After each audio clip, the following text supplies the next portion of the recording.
नमस्कार बच्चों, सिद्धार्थ शिक्षा सदन द्वारा चलाई जा रही ऑनलाइन क्लास में आपका स्वागत है। मैं आपका संस्कृत टीचर गोविंद चौहान हूँ। आज हम आपकी संस्कृत का दूसरा अध्याय पढ़ेंगे जिसका नाम है दुर्बुद्धि ही विनश्यति।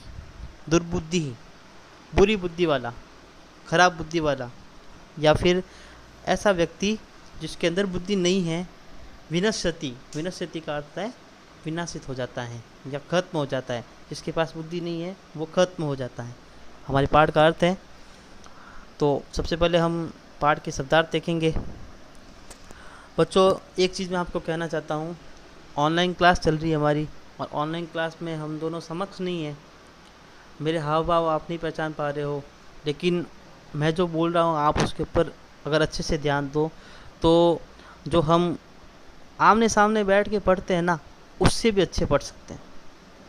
आपके पास वीडियोस आते हैं, अब आप उन वीडियोस को रिवाइंड करके भी देख सकते हो, लेकिन स्कूल में ये सब संभव नहीं है। स्कूल में मैंने अगर कुछ बोल दिया, आप कुछ काम करते रह गए तो आप नहीं सुना आपने, तो वापस उसको रिवाइंड करके आप नहीं देख सकते। हाँ, वो अलग बात है कि आप मुझे वापस खड़े होकर पूछें, लेकिन ऐसा सब नहीं कर सकते, ऐसा सब करते ही नहीं है। कर सकते हैं लेकिन नहीं करते। तो अब हमें क्या करना है कि ये जो ऑनलाइन क्लास चल रही है इसका इतना फ़ायदा देखना आपको कि आप सब कुछ याद करके हमें सुना लो। पहला पार्ट आपका कंप्लीट हो चुका था, तो पहला पार्ट आप याद करो ताकि आपकी जब भी फर्स्ट टेस्ट हो तो उसमें काम आए। सबसे पहले वही पूछे जाएंगे आपसे, तो साथ साथ में आप उसको याद करते रहे और काम का बोझ अपने ऊपर नहीं बढ़ाए। आपने पहला पार्ट पढ़ लिया तो आप उसको याद कर लीजिए ताकि आपका बोझ कम हो। तो देखो, हम दूसरा पार्ट शुरू कर रहे हैं। सबसे पहले उसके शब्दार्थ पढ़ रहे हैं। शब्दार्थ में आप देखिए, पहला शब्द है सरह। सर, सर शब्द है, सर का अर्थ होता है तालाब, क्योंकि संस्कृत शब्द है और अकारांत शब्द है, इसलिए हमने यहाँ पर विसर्ग लगाया है। तो सर का अर्थ हो गया तालाब, जिसको इंग्लिश में बोलते हैं पॉन्ड। फिर देखिए कूर्मः या कच्छपः। कूर्म और कच्छपः एक ही शब्द है, जिसका हिंदी अर्थ होता है कछुआ, और इंग्लिश में इसको बोलते हैं टर्टल। फिर देखिए प्रतिवसति स्म। प्रतिवसति स्म, वसति शब्द है, इसमें वस क्रिया है। अब वस क्रिया है, वस का अर्थ होता है रहना, और वसति शब्द लग गया पीछे, अति जोड़ा तो रहता है। लेकिन जब इसके साथ में स्म शब्द जोड़ दिया, इस स्म शब्द को समझिए आप। स्म का अर्थ है था, थे, थी। अब जब भी पीछे ता तो आ जाता है, लेकिन ता के बाद में था आता है। ता था, ते थे, ती थी, इसलिए वहाँ पर स्म शब्द का प्रयोग करते हैं। भले ही इसमें लट लकार जोड़ा है, वस्ती के अंदर लट लकार जोड़ा हो ना, अति, तो इसका अर्थ तो वर्तमान काल का होना चाहिए कि रहता है, लेकिन स्म लगते ही यह भूतकाल का अर्थ देने लग गया, और इसका हिंदी अर्थ होगा रहता था। तो हिंदी अर्थ है इसका रहता था, इंग्लिश में वॉज लिविंग। फिर है धीवरह। धीवरह का अर्थ होता है मछुआरे, इसको इंग्लिश में बोलते हैं फिशरमैन। धीवरह, धीवरह अगर होगा तो वह एक वचन होगा, और धीवरह इसका बहुवचन है, जैसे रामः, रामाओ, रामाः, वैसे धीवरः, धीवराओ, धीवराः। तो मछुआरे यानी बहुत सारे मछुआरे, फिशरमैन। फिर देखिए मत्स्य कुर्मादीन। मत्स्य का अर्थ होता है मछली, कूर्म का अर्थ होता है कछुआ, और आदीन, आदि हम हमारे हिंदी शब्द आदि, तो आदि को आदीन शब्द आया है। अब आदीन में देखिए आप, इसमें जैसे रामान शब्द होता है ना, रामान पीछे न लगा होता है, उसमें अंदर द्वितीय विभक्ति बहुवचन है, और यहाँ पर मत्स्य कुर्मादीन के अंदर भी द्वितीय विभक्ति बहुवचन है। तो द्वितीय विभक्ति बहुवचन है, द्वितीय विभक्ति में कारक चिन्ह क्या लगता है? प्रथमा में लगता है प्रथमा कर्ता ने, तो ने कारक चिन्ह लगता है। द्वितीय में लगता है द्वितीय कर्म को कारक चिन्ह लगता है। अब को कारक चिन्ह लगा, इसलिए मछली, कछुआ आदि को, तो फिशेज, टर्टल्स एटसेट्रा। आगे देखिए मारिष्यामः। मारिष्यामः, मारना, मार का अर्थ है मारना, और क्योंकि यहाँ पर श्याम सब जुड़ा हुआ है पीछे। श्याम आपने देखा होगा, मैंने जब आपको लकार पढ़ाए थे तो सबसे पहले लट लकार था, वो वर्तमान काल था। फिर था लिट लकार, जिसमें इष्यति, इष्यतः, इष्यन्ति, इष्यसि, इष्यतः, इष्यतः, इष्यामि, इष्यावः, इष्यामः, ये था। तो अब यहाँ पर जुड़ा हुआ है इष्यामः, और इष्यामः है तो यह भविष्य काल का अर्थ देगा, इसलिए मारेंगे, मारा नहीं है, मारेंगे भविष्य काल। और इंग्लिश में इसको बोलेंगे सेल किल। फिर देखिए मेवम, यहाँ पर पहले ही संधि विच्छेद कर दिया इन्होंने, माँ धन एवं।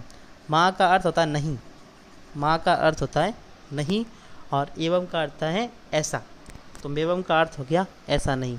यहाँ पर वृद्धि संधि हुई है, आ और ए मिलकर आई बन गया, तो मैवम शब्द बना, नॉट सो। फिर है रिदम, ये हृदय शब्द नहीं है, रिदम शब्द है। रिदम का अर्थ होता है तालाब को। तालाब को क्यों लगाया? क्योंकि जैसे राम शब्द रूप होता है, उसकी द्वितीय विभक्ति एकवचन होती है रामम, वैसे रिद शब्द है, उसकी द्वितीय विभक्ति एकवचन है रिदम। और क्योंकि द्वितीय विभक्ति है तो द्वितीय विभक्ति में कारक चिन्ह को लगता है, प्रथमा कर्ता ने और द्वितीय कर्म को, इसलिए तालाब को, टू द पॉन्ड। फिर देखिए धार्यताम, धार्यताम का अर्थ होता है धारण करे, एताम शब्द जुड़ा उसके साथ में, तो धारण करे या धारण करना चाहिए, इंग्लिश में बोलेंगे होल्ड। फिर है पक्ष बलेन, पक्ष का अर्थ होता है पंख, और बलेन यानी पंखों के बल से, या फिर देखिए आप पंखों के बल के द्वारा भी लिख सकते हैं, क्योंकि इसमें तृतीय विभक्ति आई है और तृतीय विभक्ति में कारक चिन्ह लगता है से के द्वारा, तो पंखों के बल से या पंखों के बल के द्वारा। With the strength of wings, wings से रहता है पंख।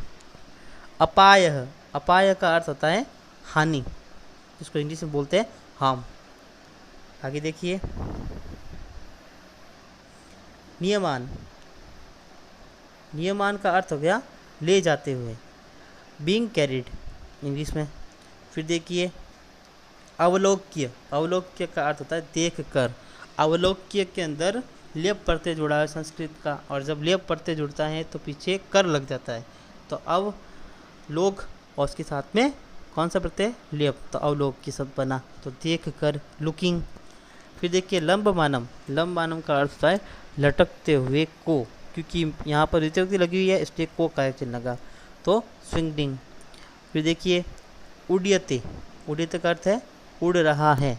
ये उड्यते जो शब्द है, जब हमने हमारी ऑनलाइन क्लास का पहला पार्ट शुरू किया था, जब हम 11 मई को हमने ऑनलाइन क्लास शुरू की थी, तब मैंने आपको संस्कृत की क्रियाओं के बारे में बताया था, इसमें आत्मनेपदी और परस्मैपदी दो प्रकार की क्रियाओं के बारे में बताया था, और मैंने लकार दोनों बताए थे।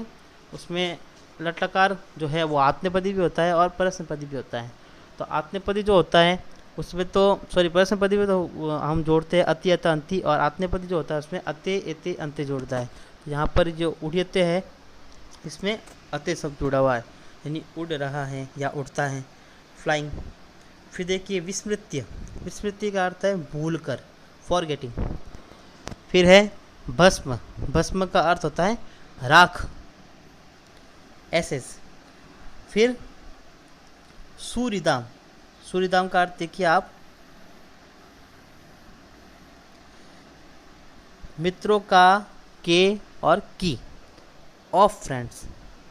हित कामनाम, हित कामनाम का अर्थ होता है कल्याण की इच्छा रखने वाले का या रखने वाले के या रखने वाली की, ऑल वेल विशर्स। फिर है अभिनंदती, अभिनंदती का अर्थ होता है प्रसन्नता पूर्वक स्वीकार करता है या करती है, वेलकम्स। और अंत में शब्द है दुर्बुद्धि, यानी दुष्ट बुद्धि वाला, खराब बुद्धि वाला या बिना बुद्धि वाला, ठीक है, जिसको इंग्लिश में बोलते हैं क्रूक्ड। अब हम अपना पाठ शुरू करते हैं। तो देखिए आपका पाठ शुरू हो रहा है यहाँ पे। देखिए सबसे पहले शब्द है अस्ति मगध देशे फूलो उत्पला नाम सरह। अस्ति यानी है मगध देशे, मगध देश में, मगध देशे शब्द में सप्तमी विभक्ति एक वचन है, इसलिए में कारक चिन्ह लगेगा। तो मगध देश में फूलो उत्पला नाम, यहाँ पर देखिए फूल धन उत्पलन नाम, उत्पलन नाम का अर्थ होता है कमल के फूलों वाला, कमल, तो कमल के फूलों वाला एक सर है, सर नहीं होता है तालाब। तत्र संकट विकटाओ हंसो निवसत, वहाँ पर संकट, विकट संकट से उत्पन्न, मतलब संकट के अंदर जो हंस है वह हंस रहते थे। अब देखिए आप हंसो शब्द आया, हंसो शब्द जो है इसमें आओ की मात्रा जुड़ी है, जैसे राम का रामो होता है वैसे हंसो, इसका अर्थ है कि हंस कितने हैं? 2, क्योंकि रामा जो है वो द्विवचन शब्द है, यानी 2 राम। उसी प्रकार से हंसों का अर्थ हो गया 2 हंस। निवसत यानी रहते हैं। कम्बुग्रीव नामकः तयोः मित्रम् एक कूर्मः अपि तत्रैव प्रतिवसति स्म। और कम्बुग्रीव नामक, नाम क्या था? कम्बुग्रीव।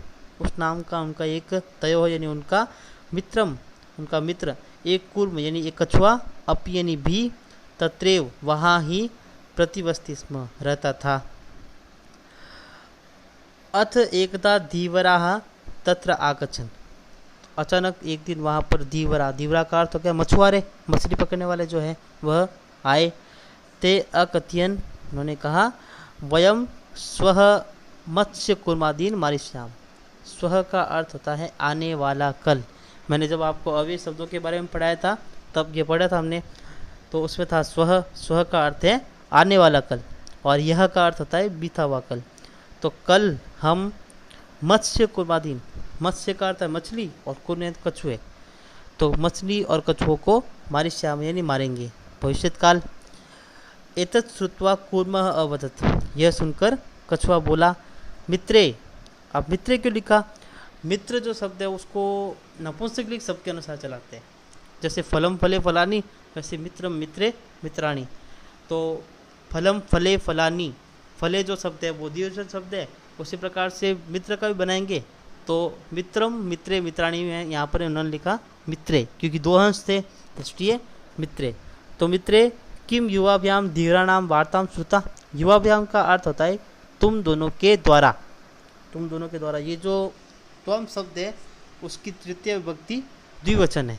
तो क्या तुम दोनों के द्वारा धीवराणाम, धीवर का अर्थ मछुआरे, तो मछुआरों की वार्ता यानी बातचीत, श्रुता यानी सुनी, तुम दोनों के द्वारा मछुआरों की बातचीत सुनी गई। अधुना किम अहम करोमि, अब मैं क्या करूँगा, क्योंकि उसकी मौत आ चुकी थी। उन्होंने बोला था कि हम मछली और कछुओं को पकड़ के लेके जाएंगे मार कर, तो उसने बोला कि अधुना अहम किम करोमि, यानी मैं अब क्या करूं। हंसो अवदत्, दोनों हंस बोले, प्रातः यद उचितम तत् कर्तव्यम, सुबह जो उचित होगा वह करेंगे। प्रातः का अर्थ है सुबह, क्योंकि कल की बात है, ये कल आने वाला कल होगा, तो जो उचित होगा हम करेंगे। कूर्म अवदत् मेवम, मेवम का अर्थ है ऐसा नहीं, ऐसा मत करो। तद यथा अहम अन्यम हृदय गच्छामि तथा कृतम, मैं अन्य हृदय यानी अन्य तालाब को जा सकूँ ऐसा कुछ करो, तथा करता है वैसा कुछ करो। तो हंसो अवदताम आवाम किम करवाम, हंस बोले कि हम क्या कर सकते हैं। आवाम करता है हम दोनों, कि मैंने क्या, करवाव यानी करे, हम दोनों क्या करें। कुर्म अवदत अहम युवाभ्याम सह आकाश मार्गेन अन्यत्रम गंतुम इच्छामि, मैं आप दोनों के साथ में, तुम दोनों के साथ में आकाश मार्ग से अन्यत्र गंतुम इच्छामि यानी दूसरी जगह जाना चाहता हूँ। बच्चों आज के पाठ हम इतना पढ़ेंगे। अब मैं आपको ये जो पाठ है इसका सीधा हिंदी अनुवाद बोलूँगा, बिना कोई संस्कृत शब्द बोले सीधा हिंदी में पढ़ूंगा इसको, और आपको मुझे सुनकर आज के होमवर्क के अंदर ये पाठ जो है उसको संस्कृत में लिखेंगे। आप पहले आप उसके शब्दार्थ करेंगे, उसके बाद इस पाठ को संस्कृत में लिखेंगे, और संस्कृत में लिखने के बाद मैं जैसा बोलता हूँ वैसे आपको इसको हिंदी में लिखना है। ये आपका होमवर्क रहेगा। तो देखो अब मैं बिना कोई संस्कृत शब्द सीधा इसका हिंदी में ट्रांसलेट करूँगा। देखिए, मगध देश में कमल के फूलों के नाम वाला एक तालाब है। वहाँ पर संकट से विकट हंस रहते हैं। कम्बुग्रीव नाम का उनका एक मित्र कछुआ भी वहीं पर रहता था।